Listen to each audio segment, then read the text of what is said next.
Tiedine, laissez disque, oh, tiedine, la terre dit que tiedine, laissez disque, oh, tiedine, la terre dit que tiedine. Oh, tiedine, oh, Jésus-Christ, tu es. Oh, tiedine, oh, l'agneau de Dieu, oh, tiedine, oh, laissez disque, oh, tiedine, oh, mon Dieu, mon roi, tiedine.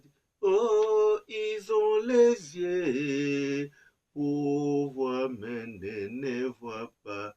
Ils ont la bouche pour parler, mais ne parlent pas.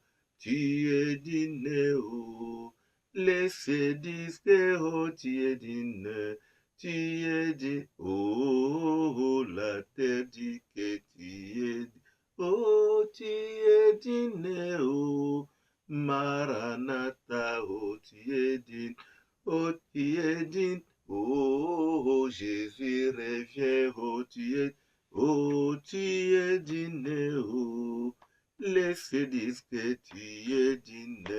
tiedine, oh la terre dit que tiedine. Éternel des armées, le Créateur, Père Céleste, je te bénis, je te rends gloire au Père. Je recommande ce moment entre tes saintes mains. Parle-nous, mon Dieu, mon roi, par ton esprit. Bénis mon frère, bénis ma sœur, tous ceux qui vont s'intéresser pour t'écouter encore, Seigneur, et que ta parole, qui est la vérité, qui est la vie, la solution, puisse leur accorder tout ce qu'ils ont besoin par le nom puissant de Jésus-Christ, notre seul Seigneur et Sauveur. Gloire à l'agneau, gloire à Jésus. Alléluia. Gloire à toi, notre Père. Mes bien-aimés dans le Seigneur, je me présente encore aujourd'hui devant vous pour parler de la part de notre Seigneur et Sauveur Jésus-Christ. C'est pour cela nous allons un peu partager avec vous. Donc le thème, je l'ai intitulé « Les sacerdoces ». Moi, votre bien-aimé, c'est Mampé Ewang Israël. Dès l'éternité, les sceaux du cœur, les sceaux de l'éternel, les réserves de Dieu. Que le Seigneur vous bénisse. Donc nous allons rapidement prendre les Écritures, lire encore dans le livre de Deutéronome, chapitre 18. Je vais prendre les versets 15, 18 et 19. Je lis au nom de Jésus-Christ. L'Éternel ton Dieu te suscitera du milieu de toi, d'entre tes frères, un prophète comme moi, vous l'écouterez. Il faut bien noter, vous l'écouterez. 18. Je leur susciterai du milieu de leurs frères un prophète comme toi. Je mettrai mes paroles dans sa bouche et il leur dira tout ce que je lui commanderai. Et verset 19. Et si quelqu'un n'écoute pas mes paroles qu'il dira en mon nom, c'est moi qui lui demanderai compte. Amen. Donc ici, Moïse prophétise, Moïse promet, Moïse dit aux enfants d'Israël que l'Éternel votre Dieu suscitera au milieu de vous un prophète. Et Moïse a même ajouté, il a dit, vous l'écouterez. Donc, cette promesse que Moïse avait faite, aujourd'hui, soi-disant, il y a ceux qui présentent plusieurs prophètes, que c'est un tel, c'est X ou c'est Y. Mais nous savons, puisque dans ma vidéo précédente, je vous ai parlé que le Seigneur Jésus, notre Seigneur, le Sauveur, il est aussi prophète. Et ces prophètes que Moïse avait parlé, je vais vous donner un verset qui prouve que c'était le Seigneur Jésus-Christ. Comme j'avais parlé à la vidéo précédente, je vous donnerai ce verset. Mais écoutez mes bien-aimés, la parole de Dieu nous dit ceci, que ces prophètes-là, Moïse dit, vous l'écouterez. Mais si vous regardez, en regardant les Écritures, vous verrez que il y avait plusieurs prophètes qui sont venus après Moïse et que ces prophètes-là ont exercé, ils ont aussi parlé de la part de Dieu. Mais vous allez voir que même quand même Moïse était là, Dieu avait aussi utilisé d'autres personnes pour prophétiser. C'est pour ça que je vais prendre un exemple ou un témoin, comme j'appelle tout le temps, dans le livre des Nombres, le chapitre 11, les versets 25 à 26. Je vais lire au nom de Jésus-Christ. L'Éternel descendit dans la nuée et parla à Moïse. Il prit de l'esprit qui était sur Moïse et il les mit sur les 70 anciens. Et dès que l'esprit reposa sur eux, ils prophétisèrent, mais ils ne continuèrent pas. Le verset 26. Il y a eu deux hommes, l'un appelé Eldad et l'autre Médad, qui étaient restés dans les camps, et sur lesquels l'esprit reposa, car ils étaient parmi les inscrits. Quoiqu'ils ne fussent point allés à la tente, et ils prophétisèrent dans les camps. Donc il y avait aussi 70 anciens que le Seigneur avait pris l'esprit qui était à Moïse, il a reposé sur les 70. Et les 70 avaient prophétisé devant Moïse. Il y avait aussi des hommes qui étaient restés dans les camps où la Bible dit, ils étaient sur la liste. Là, je voulais exhorter quelqu'un. À des fois, aujourd'hui, tout le monde veut devenir serviteur. Tout le monde veut servir Dieu. Ce n'est pas mauvais, c'est une bonne chose. Mais par contre, est-ce que ton nom est sur la liste? Puisque là, nous avons vu que ces deux-là qui étaient restés dans les camps avaient aussi prophétisé. Or, pour servir Dieu, tu dois être choisi, appelé et mandaté aussi à Dieu. L'Éternel doit te donner la mission où tu dois faire ce que tu dois faire pour lui. Est-ce que vous avez compris? Je vais continuer la lecture. Mes frères et sœurs dans le Seigneur, nous devons savoir une chose, que l'homme, quand l'homme a péché dans les jardins, la Bible dit dans le livre de Genèse chapitre 3, quand l'homme avait péché, la parole nous dit que Dieu avait chassé l'homme dans les jardins, il a fait sortir l'homme du jardin. Mais qu'est-ce que Dieu a fait? Il a mis les chérubins au pluriel avec une épée flamboyante pour empêcher l'homme, que l'homme ne puisse pas toucher à l'arbre de vie, que l'homme ne puisse pas manger les fruits de l'arbre de vie, puisque l'homme avait péché. Alors, si l'homme avait mangé les fruits de l'arbre de vie, donc les péchés qui étaient à l'homme devaient rester et l'homme ne pouvait plus mourir. Donc l'homme pouvait rester avec ses péchés, demeurer dans les péchés et continuer encore sa vie. Or, la Bible dit que Dieu a mis les chérubins pour empêcher.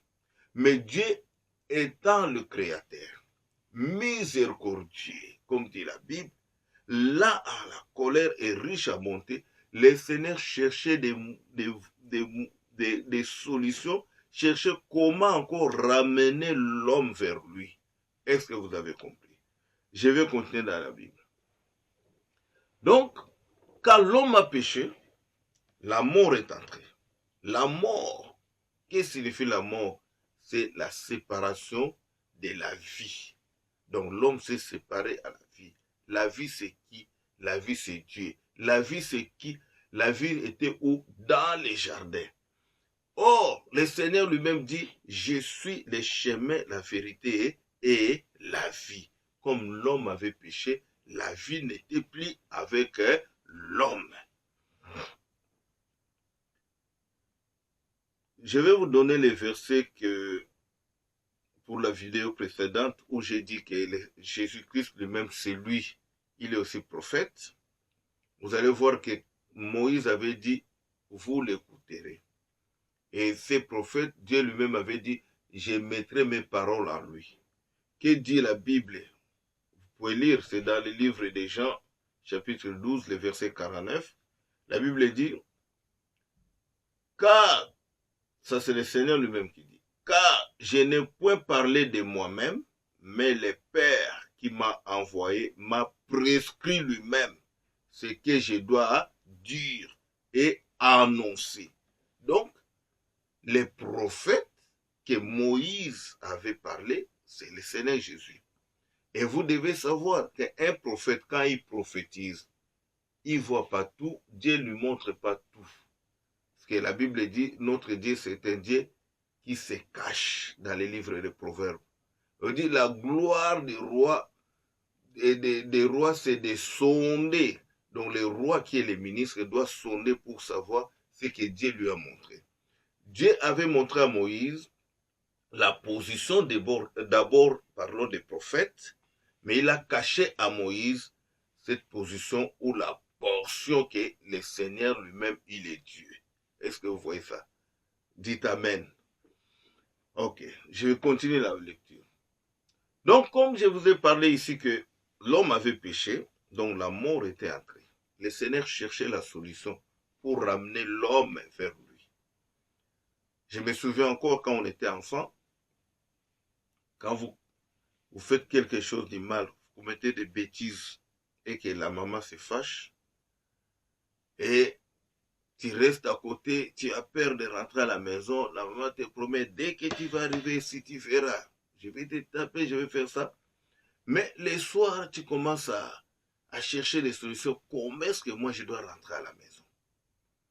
Et souvent, en Afrique, s'il y a une personne qui s'entend très bien avec ta mère, comme fut le cas, vous voyez peut-être une maman, une autre maman du quartier, qui vient te prendre, il dit viens, il t'amène. Mais il te laisse, tu restes derrière la maman là. Et cette maman commence à négocier avec ta mère pour dire non, faut pardonner, laisser l'enfant qui rentre à la maison, il fait tard, c'est la nuit, il peut avoir d'autres problèmes, des choses comme ça. Donc la maman, cette maman joue le rôle, il intercède pour toi. Il va faire les ponts entre toi et ta mère pour que ta mère te récupère et tu rentres à la maison. C'est comme notre un serviteur de Dieu a chanté, c'est le soir qui détermine nos origines. Si on est fils, c'est le soir. Donc, c'était même le cas, ce qui s'est passé entre l'homme et Dieu. Donc, le Seigneur cherchait comment est-ce que je vais ramener cet homme. Donc, il a envoyé des prophètes, il a envoyé Moïse, et la première même mission de Moïse, le mouvement que Moïse a fait, le Seigneur a fait sortir son peuple. Mais c'est Moïse qui était là comme le leader, le numéro un, le Messie qui a fait sortir ce peuple-là à l'esclavage. Mais qui est Moïse? C'est ça aussi le problème. Moïse, notre frère Moïse, ou on l'appelle même la terre, je l'appelle la terre, ou les chiffres 3. Pourquoi Moïse, je l'appelle la terre? Parce que Moïse est de la tribu de qui? De Lévi. Lévi qui est le troisième fils de Jacob. Or, si on regarde dans la création, la Bible dit ceci. Je ne vais pas lire, je peux vous donner seulement les passages. La Bible dit, l'Éternel avait retiré la terre et qui était dans les eaux, on l'appelle cette partie-là, les secs, Dieu a appelé ça la terre. Donc c'était quand le troisième jour de la création. vous allez remarquer aussi que Moïse, quand il est né, sa mère l'a gardé pendant 3 mois avant de fabriquer la caisse par laquelle on avait mis Moïse. On l'a déposé où? Dans l'eau. Moïse était aussi tiré dans l'eau. Et la fille du pharaon qui est partie pour se baigner, quand elle a vu cette caisse, elle a envoyé les gens pour récupérer. Mais elle a donné le nom de Moïse. Il a dit, son nom sera Moïse, puisque je l'ai tiré des eaux. Vous voyez? Donc c'est ça Moïse. Les chiffres 3. La tribu de qui? De Lévi. Et Moïse, en grandissant, la parole nous dit, pour la première fois, quand il est sorti faire le tour, il a vu un Égyptien en train de frapper un Hébreu. Lui, il est venu, il a intervenu, il a même tué l'Égyptien. Le lendemain, il a retourné vers ses frères. Arrivé, il a vu les deux en train de quereller, en train de faire du bruit, de discuter. Il est entré, il a dit, mais pourquoi vous discutez entre vous? Et l'autre, l'un, a dit à Moïse, qui t'a fait juge pour nous juger, qui t'a établi pour nous juger comme juge. Tu veux me faire comme tu as fait à l'Égyptien? Et Moïse a eu peur. Il a fui, il est parti dans le pays des Mendiants, précisément chez Jéthro. C'est là où il a trouvé les filles de Jéthro, où Jéthro avait 7 filles, et il s'est marié à l'une des filles de Jéthro, qui s'appelait Séphora. Ça, on rentrera un jour. Comme je parle de sacerdoce, c'est juste pour poser quelques bases, et on verra ça à la longue.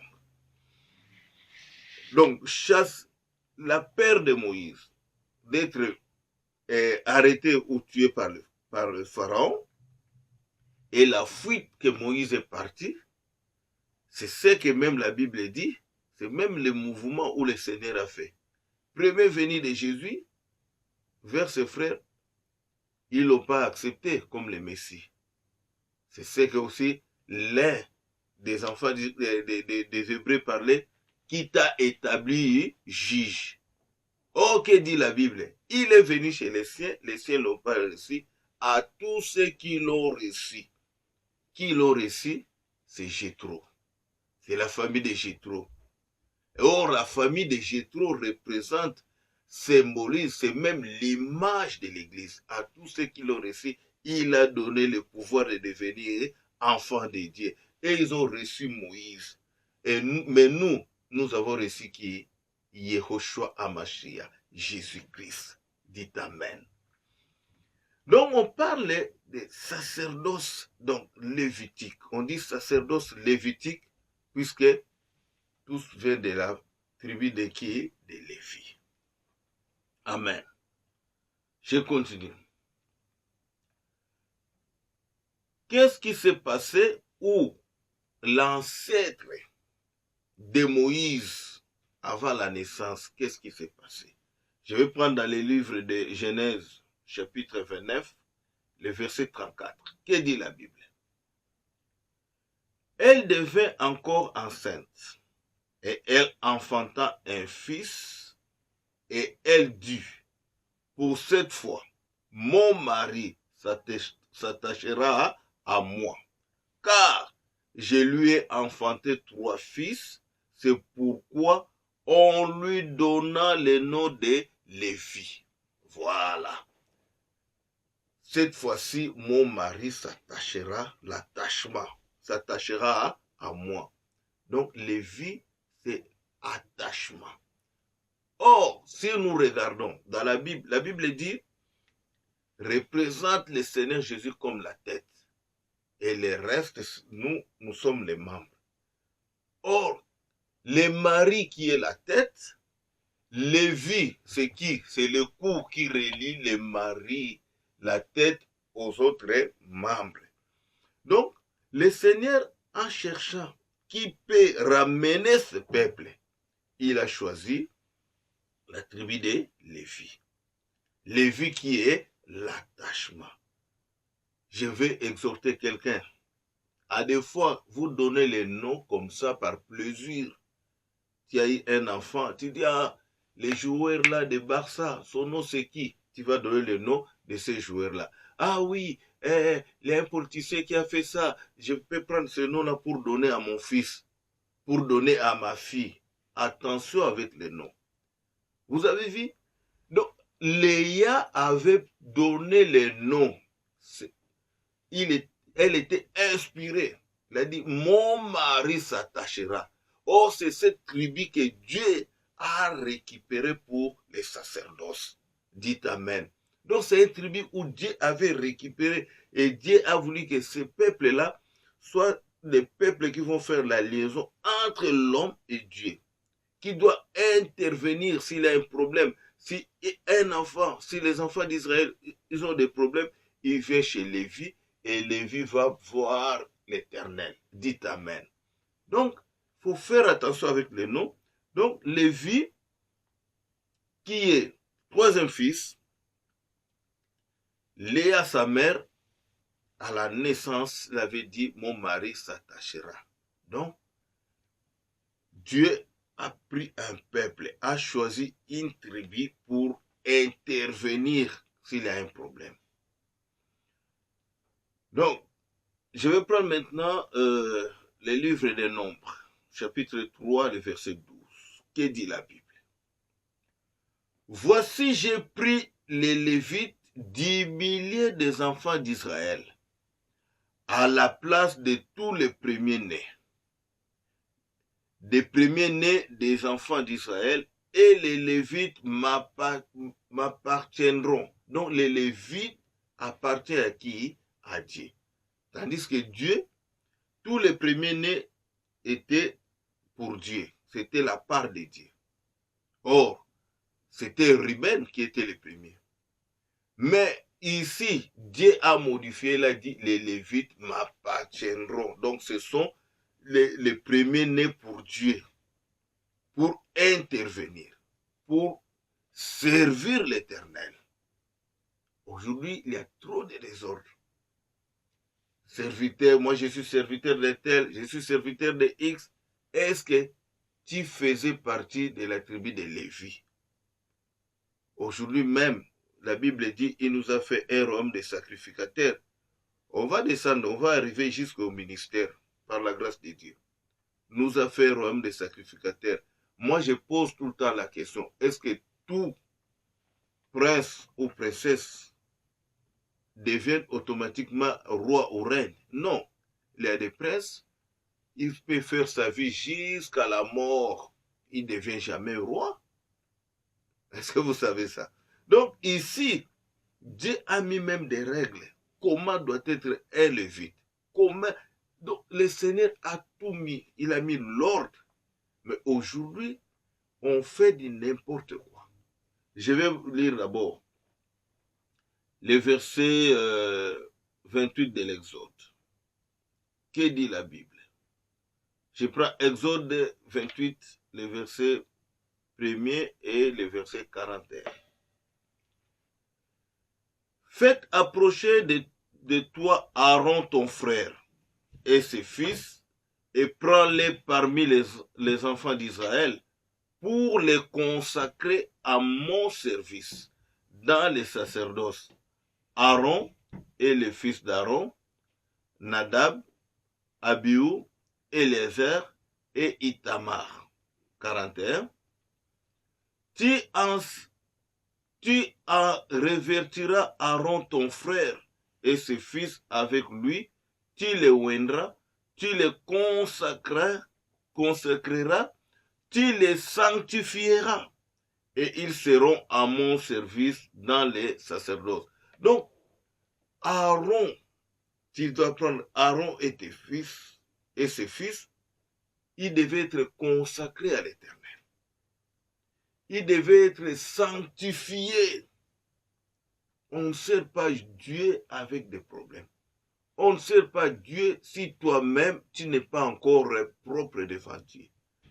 Donc, il y avait des règles justes où l'Éternel lui-même avait tracé.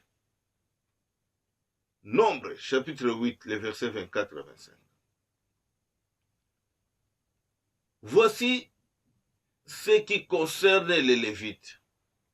Depuis l'âge de 25 ans au-dessus, tout Lévite entrera au service de la tente d'assignation pour exercer une fonction. Donc ici même le Seigneur a déterminé l'âge. Vous allez dire, oh, l'esprit n'a pas d'âge. Oui, mais l'âge est aussi nécessaire. Il a dit, à partir de l'âge de 25 ans, ce sont eux qui peuvent exercer, entrer dans la tente d'assignation. Regardez aujourd'hui comment est-ce que les gens se comportent. Puisqu'on l'a consacré, on l'appelle serviteur, et la maturité n'est pas, Dieu peut lui révéler quelque chose, il va parler ça en désordre. Oui, Dieu m'a dit, non. Pourquoi? Puisqu'il n'est pas encore mûr. Le Seigneur avait exigé, l'âge de 25 ans, doivent entrer dans la tente d'assignation. Moins de ça, tu ne peux pas. Tu ne peux pas entrer dans la tente d'assignation. Donc ce sont des règles que Dieu lui-même a établies. Et il continue dans le verset 25, il dit, depuis l'âge de 50 ans, il sortira des fonctions et ne servira plus. L'âge, à partir de l'âge de 50 ans, l'âge de jubilé, donc il ne peut plus servir Dieu. Pourquoi? Si on prend un enfant pour faire quelque chose, il n'a pas de maturité, il va faire n'importe quoi. Si l'âge aussi avance, les gens deviennent comme les enfants, ils vont faire n'importe quoi. Et Dieu lui-même a dit de 25 à 50 ans. Donc après cet âge-là, tu ne peux plus. Est-ce que vous voyez ça? Mes frères, on doit regarder, puisque avant de prêcher, de parler, Dieu, notre frère Salomon nous a aidés. Il a dit ce qui était, ce qui sera. Dieu ramène ce qui est passé. Donc ce qui est passé, c'est Dieu qui ramène. Or, Paul nous dit, tout ce qui a été écrit d'avant, c'était pour notre instruction, pour voir aussi la lumière, comment est-ce que ces gens-là ont marché. Aujourd'hui, toute personne, oui, moi je suis ministre, il peut faire n'importe quoi. Non, regardez d'abord Moïse. De regarder Moïse. Qu'est-ce que Moïse a fait? Qu'est-ce qui s'est passé avant et d'aller vers la grâce? Il faut prendre l'alliance du matin. Donc, le Seigneur a même mis l'âge, il a tout expliqué. Je prends les derniers versets. Comme je vous ai dit, ce sont des bases que je suis en train de mettre. Alors donc, on va aller petit à petit, par la grâce de Dieu, voir peut-être quelques défauts ou quelques habits où les sacrificateurs portaient avant d'arriver vers la grâce où on parle des ministères. Je prends Lévitique chapitre 21, le verset 21. Je lis au nom de Jésus. Tout homme de la race du sacrificateur Aaron qui aura un défaut corporel ne s'approchera point pour offrir à l'Éternel les sacrifices consumés par le feu. Il a un défaut corporel, il ne s'approchera point pour offrir l'aliment de son Dieu. Donc, même les défauts, ceux qui avaient les défauts corporels, puisque l'alliance du matin, tout s'est passé comme ça à la chair. Ceux qui avaient les défauts corporels ne pouvaient pas aller offrir à Dieu. Ils avaient l'interdiction. On peut leur donner quelque chose à manger en tant que des Lévites, mais ils ne pouvaient pas offrir à Dieu. Et vous verrez que ces défauts-là existent aujourd'hui. Spirituellement, il y a ceux qui ont aussi les défauts qu'ils ne pouvaient même pas exercer. Un serviteur qui ne dit pas la vérité, mais c'est un défaut. Un serviteur qui est là pour dépouiller les enfants de Dieu, récupérez tout le temps, venez donner, il y a ça et ça. C'est un défaut.